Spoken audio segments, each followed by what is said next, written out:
Como é que é pra uma mulher viajar sozinha e quando tu contou pros teus pais essa tua ideia maluca, eles não ficaram apavorados? Sim, sabe que as pessoas falam muito isso, perguntam como a minha mãe ficava. E a tua mãe, como é que era pra tua mãe? O meu pai, ele sempre foi me impulsionou muito em todas as minhas maluquices, assim. Então foi ele que deu, quando eu falei, olha, eu tô pensando em fazer isso, ele, vamos se informar, ver como é que é e tal. Mas ele sempre foi muito tranquilo. Mas a minha mãe realmente ficava com o coração mais apertado. Então tinha uma regra que cada vez que eu entrasse, eu chegava num lugar, ou saía, pegava um avião, um trem, que fosse, eu tinha que avisar, tô embarcando, tô saindo, tô embarcando, tô cheguei, né? E então eles estavam sempre muito cientes onde eu tava, isso sim, né? Eu tava em comunicação com eles. E ser mulher, assim, viajando sozinha é diferente, obviamente. Então, eu fui numa crescente, então eu fiz uma parada ali em Cuba, aí depois eu passei pelos Estados Unidos, e dos Estados Unidos eu fui pra Europa, que daí, bom, a Europa, né? Aí era férias, viagem bem de férias, assim. E aí, quando eu entro na África, aí começo a entender algumas diferenças culturais, né? Bem importantes, históricas, culturais.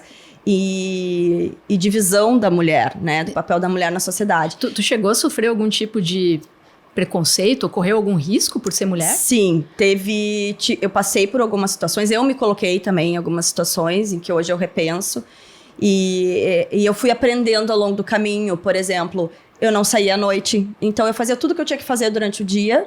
E aí, chegava, fim do dia, tava anoitecendo. Se eu não tava acompanhando... Porque, às vezes, no hostel, tu conhece algumas pessoas, tu sai com as pessoas. Mas, se não, eu ficava ali. Comia alguma coisinha, dormia cedo. No outro dia, saía cedo. Né? Então, isso eu me cuidava. Eu era muito atenta à vestimenta do local. Então, se a mulher não podia mostrar o ombro... eu não ia mostrar o ombro, né? E eu falo que isso é até um respeito à mulher, né? Se ela não pode, por que eu, que sou turista, vou lá? Não, mas a minha cultura pode, e eu vou lá e vou botar meu ombro de fora. Eu achava que era até um respeito a ela. Então, isso eu cuidava muito com a minha vestimenta também, né? Com o que eu usava, com quem eu falava. Tu vai ficando mais esperta, mais malandra. Eu tive uma situação que me coloquei em risco na Turquia, que foi bem, bem séria, que foi o país que eu senti mais... me senti mais observada, que os homens, né, mais se chegavam, mais mexiam e tal. E eu me coloquei em risco e me fiquei muito apavorada, assim, porque foi uma situação que eu fui para um restaurante e um cara me pagou uma bebida e eu fui tomando a bebida, daí fui bebendo um pouco mais e aí me passei na cota e pensei depois tudo que poderia ter acontecido, sabe, por conta disso. E ainda bem que nada aconteceu, deu tudo certo.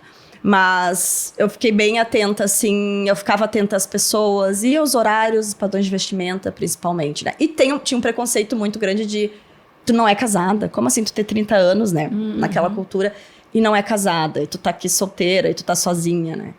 Então, e é muito cultural isso também, né? É complexo. Qual foi o destino mais incrível desses 37 países? Olha, eu tenho vários destinos na minha mente, assim, em diferentes aspectos. Então, um que é mais bonito, um que foi mais divertido por conta das pessoas, dos amigos que eu fiz. Mas, sem dúvidas, o mais transformador, o mais incrível para mim foi a Índia. Eu sempre repito isso, eu fiquei 1 mês na Índia, né? Então, sendo metade desse período, eu fiquei num retiro espiritual. Bem comer, rezar, amar mesmo, né? Bem inspirado em comer, rezar, amar. Eu queria fazer o que ela fez ali, então eu olhei, fui atrás, busquei um ashram e tal. Entendi um pouco como funcionava. E é interessante porque esse lugar, ele me acompanha sempre até hoje. Então, é mesmo? Sim. Até hoje tu lembra das lições aprendidas lá? E quando foi o lugar que eu me reconectei com a minha espiritualidade. E quando eu preciso de um lugar de calma, quando eu preciso voltar, eu volto muito para esse lugar, né? Que era em Madurai, no sul da Índia. Então... Tu dormia no chão? Eram quartos compartilhados, né? Então, mulheres, homens separados. Mas não tinha conforto nenhum. Era um calor, assim, bizarro, muito, muito, muito quente. Eu me lembro que teve uma noite que a gente botou tava cheio de uns bichinhos, insetinhos correndo. E a gente botou um ventiladorzinho ali, se cobriu e era isso, assim, porque o ventilador dava um alento, a gente dormia de qualquer jeito, de cansaço. Mas eles não tinham água quente, por exemplo. A gente comia 2 vezes por dia só, né? Umas 10 da manhã e umas 18 horas. Não comia nada de origem animal, nada de industrial também, né? Tudo natural. E tomava o chai deles também, que era importante ali, o chazinho. Nada de estimulante também, nada de café, nada de... E não podia se falar de outro tema que não do yoga, então... não podia ler outro tipo de livro, ouvir outro tipo de música. É uma imersão mesmo, né? Isso, longe da internet, obviamente. Eles liberavam 1 hora por dia. 1 hora por dia. Pra falar com os familiares. E uma coisa interessante é que daí a gente ia pra um lugar que era a biblioteca, né? Que era o lugar onde pegava a internet. E 1 hora acabava se tornando muito. Porque 1 hora sem parar. Eu atualizava ali o Instagram e tal, falava com um, falava com outro. Daqui a pouco... com o tempo ia se tornando algo menos importante, assim, sabe?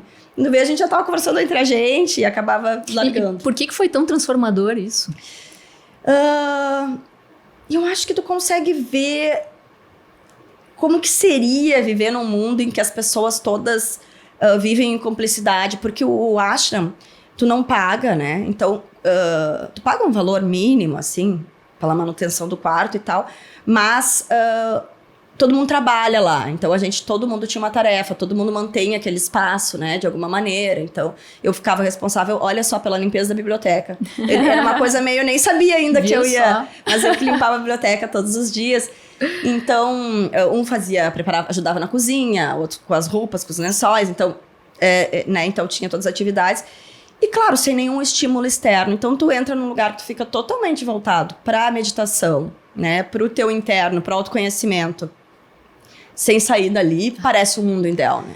É um outro mundo. É um outro mundo. É bem difícil imaginar isso, sabe? Não, e eu entendo que as pessoas iam pra lá e acabavam não voltando pra casa, sabe?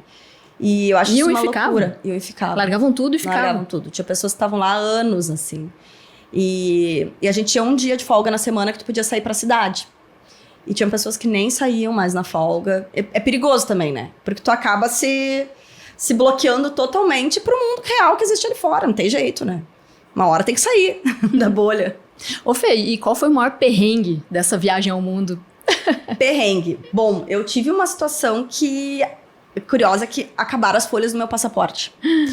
Então, eu cheguei em Hong Kong para fazer meu visto pra China. E aí, cheguei lá, pedi pra mulher né? Quero fazer meu visto pra China e tal.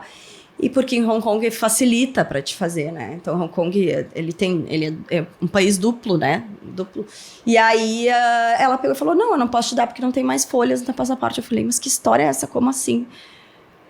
Não tem. Eu falei, e o que se faz numa situação assim, né? Tem que fazer outro passaporte e tal. E aí, eu tive que ficar em Hong Kong, pedir todos os documentos, né? E estacionei ali. Era pra ficar 2, 3 dias ali. Hong Kong é incrível, aliás, eu super recomendo. Mas acabei estacionando ali por 15 dias, sem documento também. Fiquei meio sem era limbeira ali. No limbo. Limbo diplomático. Limbo diplomático, esperando chegar. E toda a documentação para daí encaminhar, né? Mas deu tudo certo. O pessoal lá do Brasil, da embaixada, me atendeu super bem, enfim. E aí foi resolvido. Mas hoje eu tenho meu passaporte Made in China, né? Made in China, sim. Ainda o que foi feito lá em Hong Kong, Made in Hong Kong. Que chique. E isso foi uma questão, porque eu não sabia como resolver, né? Não foi uma questão de perigo nem nada, mas foi algo inusitado, eu diria, que eu passei. Tá aí.